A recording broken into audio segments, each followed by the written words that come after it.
ವರ್ಷದ ಮಗುವಿನ ಪಾಲಿಗೆ ರಾಕ್ಷಸಿಯಾದ ಹೆತ್ತಮ್ಮ. ಹೇಳಿದ ಮಾತು ಕೇಳಲಿಲ್ಲ ಅಂತ ಮನ ಬಂದಂತೆ ಹಲ್ಲೆ.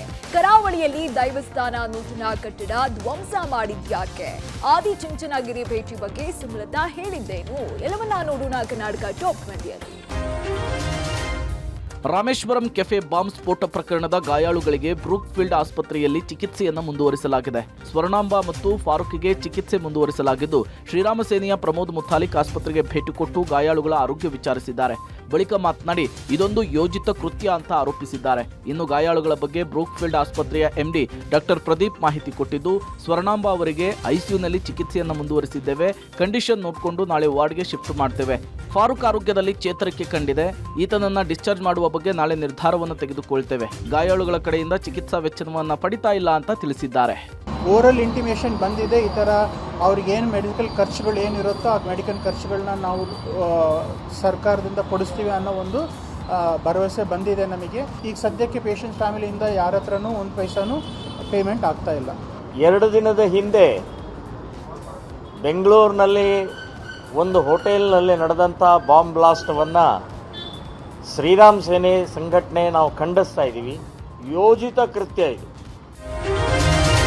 ಬೆಂಗಳೂರು ರಾಮೇಶ್ವರಂ ಕೆಫೆಯಲ್ಲಿ ಬಾಂಬ್ ಬ್ಲಾಸ್ಟ್ ಪ್ರಕರಣವನ್ನು ಸಿಲ್ಲಿ ಘಟನೆ ಎಂದು ಹೇಳಿಕೆ ಕೊಟ್ಟಿದ್ದ ಸಚಿವ ಶರಣಪ್ರಕಾಶ್ ಪಾಟೀಲ್ ತಮ್ಮ ಹೇಳಿಕೆಗೆ ಸ್ಪಷ್ಟನೆ ಕೊಟ್ಟಿದ್ದಾರೆ. ಕಲಬುರಗಿಯಲ್ಲಿ ಪಬ್ಲಿಕ್ ಟಿವಿ ಜೊತೆ ಮಾತನಾಡಿದ ಸಚಿವರು, ಬಾಂಬ್ ಬ್ಲಾಸ್ಟ್ ಪ್ರಕರಣವನ್ನು ಸರ್ಕಾರ ಗಂಭೀರವಾಗಿ ಪರಿಗಣಿಸಿದೆ. ರಾಜ್ಯದಲ್ಲಿ ಕೆಲವು ಶಕ್ತಿಗಳು ಸರ್ಕಾರದ ಶಾಂತಿ ಹಾಳು ಮಾಡುವ ಕೆಲಸವನ್ನು ಮಾಡ್ತಾ ಇದೆ. ಹೀಗಾಗಿ ಆ ಪ್ರಕರಣದಲ್ಲಿ ಸಿಲ್ಲಿ ಅಂತ ಹೇಳಿದ್ದೇನೆ. ಆದರೆ ನಾನು ಬಾಂಬ್ ಬ್ಲಾಸ್ಟ್ ಪ್ರಕರಣವನ್ನು ಸಿಲ್ಲಿ ಅಂತ ಹೇಳಿಲ್ಲ ಅಂತ ಹೇಳಿದ್ದಾರೆ. ತಮ್ಮ ಹೇಳಿಕೆ ತೀವ್ರ ಆಕ್ರೋಶ ಹೊರಬೀಳ್ತಾ ಇದ್ದಂತೆ ಸಚಿವರು ಯೂ ಟರ್ನ್ ಹೊಡೆದಿದ್ದಾರೆ. ಕರ್ನಾಟಕ ರಾಜ್ಯದಲ್ಲಿ ಪೀಸನ್ನು ಡಿಸ್ಟರ್ಬ್ ಮಾಡೋದಕ್ಕೆ ಕೆಲವು ಶಕ್ತಿಗಳು ವಿಫಲ ಪ್ರಯತ್ನ ಮಾಡ್ತಾ ಇದ್ದಾವೆ ಅಂತಕ್ಕಂಥದ್ದು ನಾವು ಹೇಳಿದ್ದೀವಿ. ಅದಕ್ಕೆ ನಮ್ಮ ಸರ್ಕಾರ ದಕ್ಷ ಮತ್ತು ಒಂದು ನಿಸ್ವಾರ್ಥ ಭಾವನೆಯಿಂದ ಇಲ್ಲಿ ಶಾಂತಿ ಸುವ್ಯವಸ್ಥೆ ಕಾಪಾಡ್ತಕ್ಕಂಥ ಎಲ್ಲ ಕ್ರಮ ಕೈಗೊಳ್ತದೆ ಅಂತಕ್ಕಂಥದ್ದು ಹೇಳಿದ್ದೆ. ನಾನು ಈ ಕಾಂಟೆಕ್ಸ್ಟಲ್ಲಿ ಸಿಲ್ಲಿ ಅಂತ ಹೇಳಿಲ್ಲ. ಬೆಂಗಳೂರಿನಲ್ಲಿ ರಾಮೇಶ್ವರಂ ಕೆಫೆ ಸ್ಫೋಟದ ಬೆನ್ನಲ್ಲೇ ಬೆಂಗಳೂರು ಸೇಫಾ ಅನ್ನೋ ಪ್ರಶ್ನೆ ಕಾಡ್ತಾ ಇದೆ. ಇದರ ಜೊತೆ ಅನುಮಾನಾಸ್ಪದ ವಸ್ತುಗಳು ಕಂಡಾಗ ಬೆಂಗಳೂರು ಜನ ಅಲರ್ಟ್ ಆಗಿದ್ದಾರಾ ಅನ್ನೋದ್ರ ಬಗ್ಗೆ ಪಬ್ಲಿಕ್ ಟಿವಿ ರಿಯಾಲಿಟಿ ಚೆಕ್ ಮಾಡಿದೆ.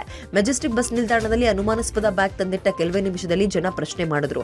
ಇನ್ನು ಮೆಜೆಸ್ಟಿಕ್ ರೈಲ್ವೆ ಸ್ಟೇಷನ್ ಅಲ್ಲಿ ಯಾವುದೇ ಭದ್ರತೆ ಇಲ್ಲ, ಬ್ಯಾಗ್ ತಪಾಸಣೆ ಕೂಡ ಇಲ್ಲ ಅನ್ನೋದು ಬೆಳಕಿಗೆ ಬಂದಿದೆ. ಇನ್ನು Church Street K R Market Circle ನಲ್ಲಿ ರಿಯಾಲಿಟಿ ಚೆಕ್ ನಡೆಸಲಾಯಿತು. ಆದರೆ ಜನ ಮಾತ್ರ ಅನುಮಾನಾಸ್ಪದ ಬ್ಯಾಗ್ ಕಂಡ್ರು ಕ್ಯಾರೆ ಅಂದಿಲ್ಲ. ಇನ್ನು ಖಾಸಗಿ ಹೋಟೆಲ್ನಲ್ಲಿ ತಿಂಡಿ ತಿಂದು ಚೇರ್ ಮೇಲೆಯೇ 20 ನಿಮಿಷಕ್ಕೂ ಹೆಚ್ಚು ಹೊತ್ತು ಬ್ಯಾಗ್ ಇಟ್ಟರು ಕೂಡ ಯಾರೂ ಗಮನಕ್ಕೆ ತಗೊಂಡಿಲ್ಲ. ಇನ್ನು ರಾಜ್ಯಾದ್ಯಂತ ಹೈ ಅಲರ್ಟ್ ಘೋಷಣೆ ಮಾಡಿದ್ದು, ದಾವಣಗೆರೆ ಕೇಂದ್ರ ರೈಲ್ವೆ ನಿಲ್ದಾಣದಲ್ಲಿ ತಪಾಸಣೆ ನಡೆಸಲಾಗ್ತದೆ. ಪ್ರಯಾಣಿಕರ ಬ್ಯಾಗ್ಗಳನ್ನು ಪರಿಶೀಲನೆ ನಡೆಸಲಾಯಿತು. ವಿಧಾನಸೌಧದಲ್ಲಿ ಜಿಂದಾಬಾದ್ ಘೋಷಣೆ ಪ್ರಕರಣದ ಎಫ್ಎಸ್ಎಲ್ ರಿಪೋರ್ಟ್ ವಿಳಂಬ ವಿಚಾರಕ್ಕೆ ಗೃಹ ಸಚಿವರು ಪ್ರತಿಕ್ರಿಯಿಸಿದ್ದಾರೆ. ಅದೇನು ಮ್ಯಾಜಿಕ್ ಏನ್ರಿ ಅಂತ ಪ್ರಶ್ನಿಸಿರುವ ಪರಮೇಶ್ವರ್, ಟೆಕ್ನಿಕಲ್ ಡೀಟೇಲ್ಸ್ ಕೊಡಬೇಕು, ಸುಮ್ಮನೆ ಏನೋ ಕೊಡೋದಕ್ಕಾಗೋದಿಲ್ಲ. ಎಫ್ಎಸ್ಎಲ್ ವರದಿ ಬಂದ ತಕ್ಷಣ ಕ್ರಮ ಕೈಗೊಳ್ಳುತ್ತೇವೆ. ನಾವು ಯಾರ ರಕ್ಷಣೆ ಮಾಡ್ತಾ ಇಲ್ಲ, ಎಲ್ಲ ಕೆಲಸವನ್ನು ಬಿಟ್ಟು ಇದನ್ನೇ ಮೊದಲು ಮಾಡಿ ಅಂತ ಹೇಳಿದ್ದೇನೆ ಅಂತ ಹೇಳಿದರು. ಇನ್ನು ಬಿಜೆಪಿ ಟೀಕೆಗಳಿಗೆ ಪ್ರತಿಕ್ರಿಯಿಸಿದ ಪರಮೇಶ್ವರ್, ವರದಿಯನ್ನು ಯಾಕೆ ಮುಚ್ಚಿಡಬೇಕು? ಬಿಜೆಪಿ ಅವರ ಕಾಲದಲ್ಲಿ ಏನಾಗಿತ್ತು ಅಂತ ಹೇಳಿದ್ರೆ ಸುಮ್ಮನೆ ರಾಜಕೀಯ ಆಗುತ್ತೆ, ಇದರಲ್ಲಿ ರಾಜಕೀಯ ಮಾಡೋದು ಬೇಡ ಅಂತ ತಿಳಿಸಿದರು. ಏನದೇನು ನೀವೇನೇನು ಮ್ಯಾಜಿಕ್ ಇದ್ರಿ, ಅಲ್ಲಿ 5-6 ಆ್ಯಂಗಲ್ನಲ್ಲಿ ನಾವು ಎಕ್ಸಾಮಿನ್ ಮಾಡ್ತಾಯಿದ್ವಿ.